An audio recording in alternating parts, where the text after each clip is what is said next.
then we're going to have Katie Stokes around the idea of third spaces, what that means. We're going to have the graduation, and then we'll have lunch.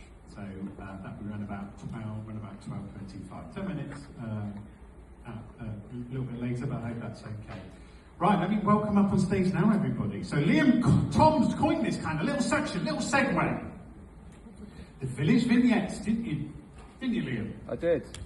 And I'm going to welcome up to the stage now. Probably bring ourselves back down to earth around the essence of community and feeling a part of something. And I'm just going to welcome to the stage now and hand over with a handheld. Big round of applause, everyone. Jackie Gunner!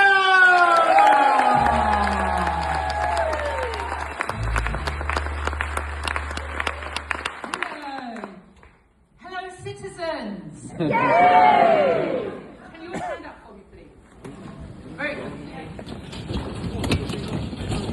Start rolling your shoulders back. Oh, this is me and my cousins. There we go. Excellent. Forward. Right, now just shake out your hips. Shake your legs. Other leg. Stretch up, big yawn.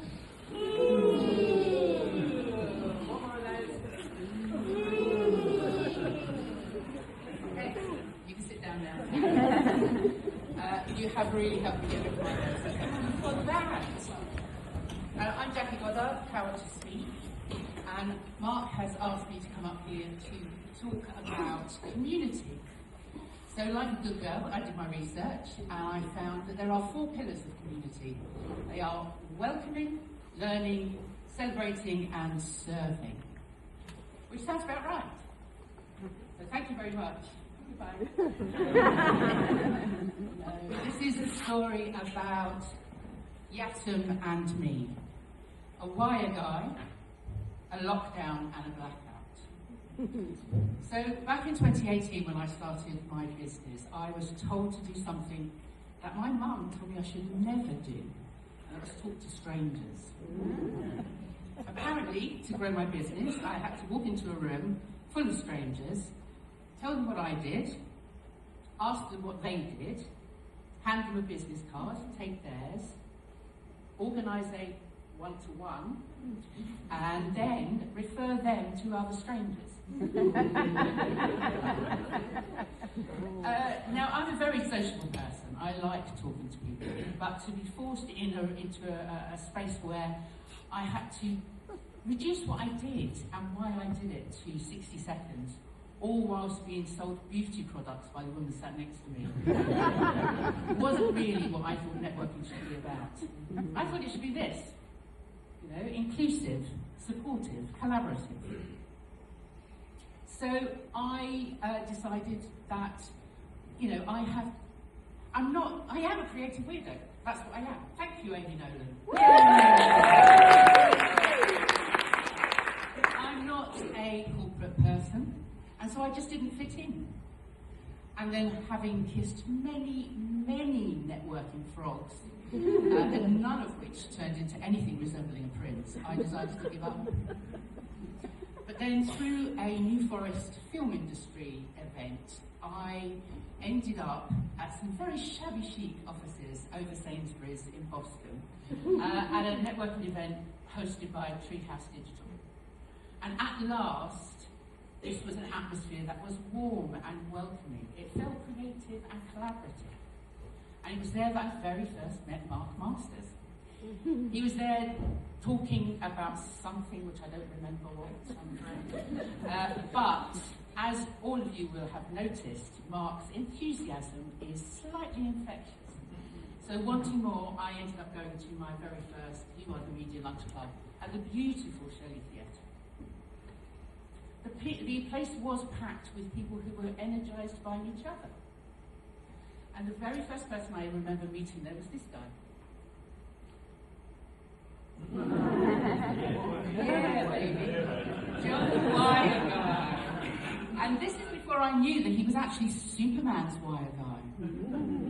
But that's a story I will leave for John to tell you in the bar later. At those lunch clubs, I learned about media. I ate a wonderful lunch from a cardboard box, supplied by Ollie. Thank you.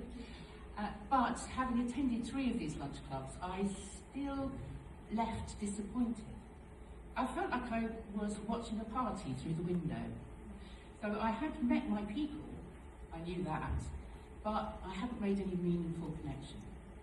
And then, COVID, lockdown. Yeah, we all went into an enforced lockdown. So there was no work, but no networking. Yay! But having, got over the shock of going into this enforced lockdown and the feeling of isolation that came with it, I was really relieved when Mark took the community online.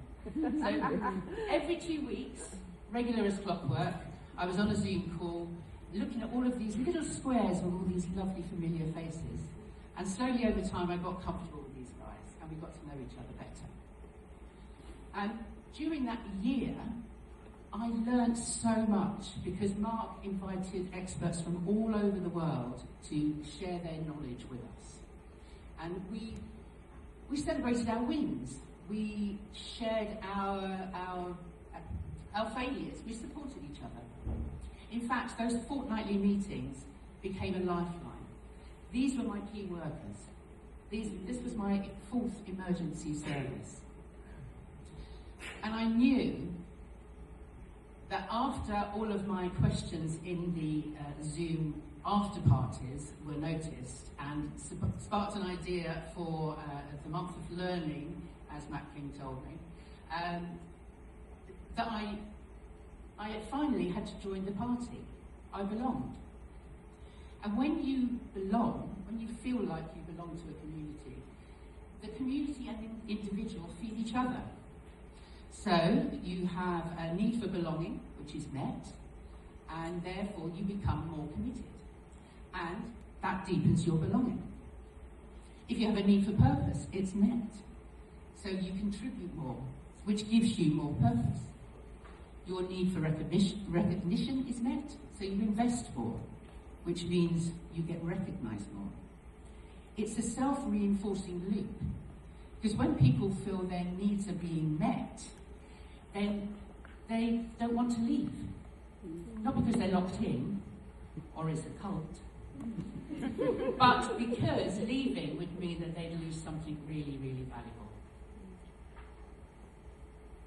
Now, when the world reopened, and we were all allowed to meet in person again, Mark experimented with this hybrid event, which was basically people live on the Zoom screen, behind the presenters on the stage, and then people in the audience too.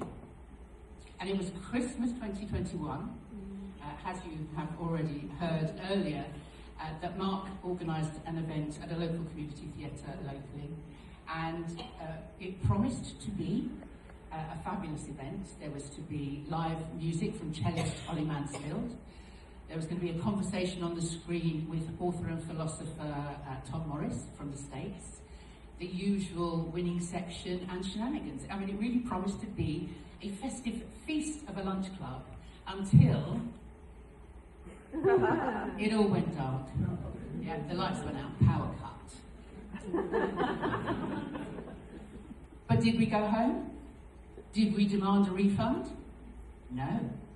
We followed Mark, Pied Piper-like, through the streets of Christchurch, with Mark with his laptop open, still talking to the live Zoom room. Eventually we found a room above a bar and we kind of settled in. And Ollie played his cello. Mark spoke to Tom Morris in America. I think Gordon gave a talk, and Lucy Whittington did her winning section. So what that gave us,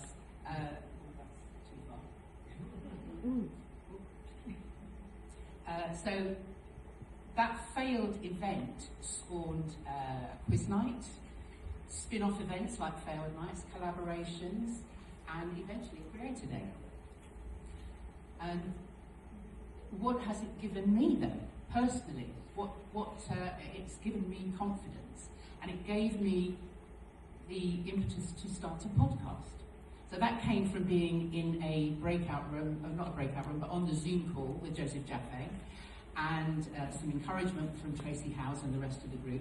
And I found myself doing something that I would never have done alone, with the wonderful John Burkhardt. I have helped people in this very room get on stages here, from Ella to Shelley to Alex and to Christoph. But nobody sells anything here. There's no pitches, no business cards. And yet I've found clients. I found a business coach. I found podcast guests. I've been on other people's podcasts. And, thanks to the Wire Guy, I now have a speaker club that's in its 4th year. And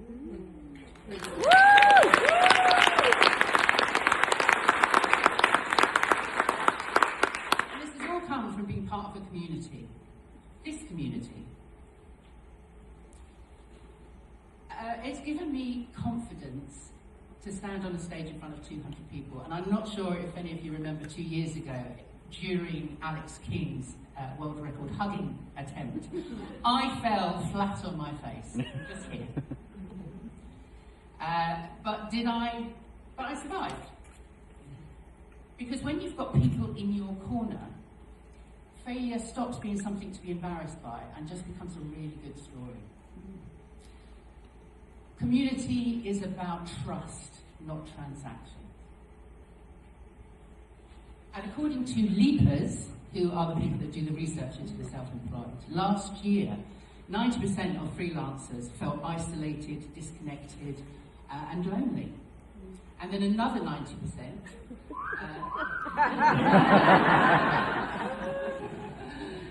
experienced low confidence. So the confidence you get when you are part of a community cannot be underestimated. So, show of hands, for those of you that are here for the first time, show of hands. Welcome to the community.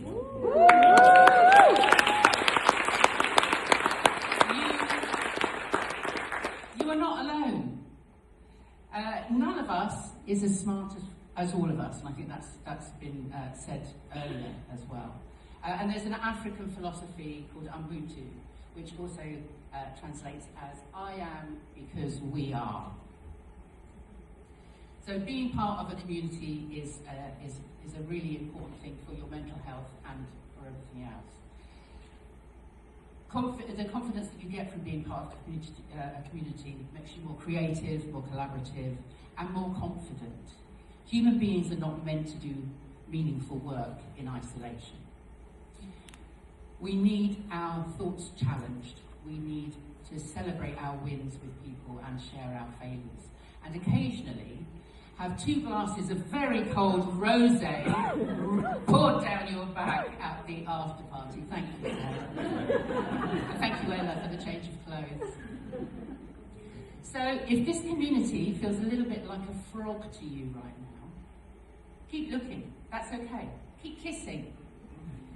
It might start with you stepping out of your comfort zone and into a room full of strangers and eating your lunch out of a cardboard box. It might be you're sharing stories and experiences of putting chairs together in restaurants and singing karaoke with the Wire Guy until the management asks you to leave.